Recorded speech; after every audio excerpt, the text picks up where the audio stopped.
Kita sedang berada di tengah resesi tersembunyi, sebuah ilusi stabilitas yang sengaja dipelihara agar tidak ada kepanikan massal, sementara daya beli kita pelan-pelan digerogoti sampai habis tak bersisa. Mari kita bongkar bagaimana permainan angka ini bekerja, sebab jika lo mengandalkan narasi resmi, kita semua sedang diajak menari di atas kapal yang sebenarnya sedang bocor parah. Sistem ekonomi modern hari ini dibangun di atas fondasi manipulasi persepsi, di mana kata resesi dihindari, seolah-olah itu adalah mantra terkutuk yang bisa meruntuhkan bursa saham dalam semalam. Para ahli menyebut pertumbuhan ekonomi kita masih berada di kisaran 5%, sebuah angka yang kalau dibaca sepintas terlihat sangat perkasa di tengah guncangan geopolitik global dan krisis energi. Tapi mari kita bersikap skeptis sejenak dan gunakan akal sehat kita. Dari mana angka 5% itu berasal? Jika lapangan kerja baru semakin langka, pemutusan hubungan kerja massal terjadi di berbagai industri manufaktur hingga teknologi, dan ribuan orang terpaksa beralih menjadi pekerja informal demi menyambung hidup harian? Jawabannya sederhana, pertumbuhan itu dinaikkan oleh konsumsi kelompok sangat kaya yang jumlahnya tidak sampai 1% dari total populasi, serta proyek-proyek infrastruktur raksasa yang uangnya hanya berputar di antara segelintir kontraktor besar. Bagi gue, kalian, dan 99% masyarakat Indonesia lainnya, angka 5% itu tidak pernah sampai ke dapur kita. Ia hanyalah ilusi optik yang membuat statistik terlihat hijau, padahal isi piring kita semakin menyusut dari hari ke hari. Lihat saja bagaimana cara kita bertahan hidup belakangan ini, yang rasanya mirip seperti memainkan permainan bertahan hidup dengan tingkat kesulitan paling ekstrim. Dulu uang Rp100.000 bisa membawa pulang kantong plastik penuh berisi beras, minyak goreng, telur, dan sedikit sayuran untuk persediaan seminggu. Tapi hari ini, uang yang sama bahkan megap-megap hanya untuk membeli beras kualitas standar dan beberapa barang kebutuhan pokok. Fenomena ini sering disamarkan dengan istilah halus seperti inflasi terkendali, padahal yang sebenarnya terjadi adalah penyusutan nilai keringat kita secara brutal. Kita bekerja lebih lama, mengambil lembur hingga badan remuk, atau bahkan mencari pekerjaan sampingan sampai lupa waktu tidur, tapi hasil yang kita bawa pulang justru terasa makin menipis. Ini bukan sekadar persoalan lu kurang hemat atau gua yang tidak pinter mengatur keuangan. Ini adalah bentuk perampokan halus di mana daya beli kita dipangkas tanpa pernah ada surat pemberitahuan.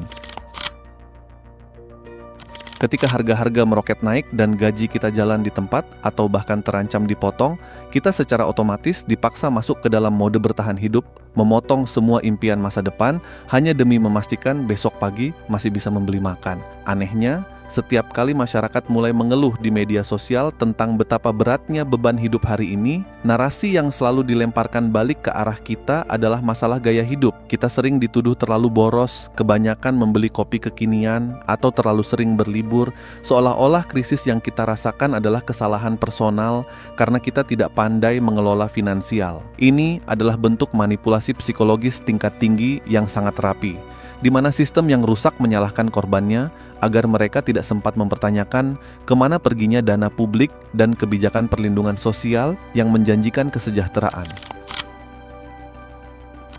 Pemerintah dan para pengamat ekonomi sibuk menyuruh kita berhemat dan meningkatkan produktivitas, padahal mereka sendiri terus menambah beban pajak, menaikkan tarif kebutuhan dasar, dan membiarkan harga bahan pokok dimainkan oleh kartel tanpa ada pengawasan yang benar-benar tegas. Ketika harga listrik naik, BBM tidak lagi bersubsidi secara merata, dan biaya pendidikan makin tidak terjangkau, apakah adil jika kita masih disuruh menyalahkan diri sendiri hanya karena ingin menikmati secangkir kopi di akhir pekan? Jika kita mau jujur dan melihat peta besarnya, fenomena resesi tersembunyi ini terjadi karena negara sedang berakrobat di atas tali yang sangat tipis antara menjaga citra investasi dan menutupi defisit anggaran. Mereka sangat takut memakai kata resesi karena istilah itu bisa memicu penarikan modal asing secara besar-besaran dan membuat nilai tukar mata uang kita terhempas ke titik terendah. Jadi cara paling aman yang mereka pilih adalah berpura-pura bahwa semuanya berjalan sesuai rencana, sambil secara perlahan memindahkan beban krisis itu ke pundak rakyat biasa melalui berbagai kebijakan pengetatan terselubung. Subsidi dipangkas satu persatu dengan alasan efisiensi dan ketepatan sasaran. Sementara fasilitas untuk para korporasi besar tetap diguyur kemudahan insentif dan pembebasan pajak. Kita dipaksa memikul beban berat ekonomi nasional, sementara mereka yang berada di puncak piramida menikmati perlindungan penuh dari dampak badai ini. Ini adalah bentuk ketidakadilan struktural yang membuat yang kaya tetap aman karena memiliki bantalan aset yang tebal, sedangkan yang miskin dan kelas menengah bawah terseret semakin dalam menuju jurang kemiskinan baru. Satu hal yang paling memprihatinkan dari situasi tahun 2026 ini adalah bagaimana kelas menengah kita hancur pelan-pelan tanpa suara. Kelas menengah sering dianggap sebagai tulang punggung perekonomian sebuah negara karena mereka adalah kelompok yang paling rajin berbelanja dan menggerakkan roda bisnis lokal. Namun hari ini, kelas menengah kita berada dalam posisi paling rentan. Mereka tidak cukup miskin untuk menerima bantuan sosial dari pemerintah, tapi juga sama sekali tidak cukup kaya untuk bertahan dari guncangan inflasi yang terus membesar. Tabungan yang mereka kumpulkan bertahun-tahun untuk DP rumah atau dana pendidikan anak kini tergerus habis hanya untuk menutupi kebutuhan operasional harian yang makin melambung.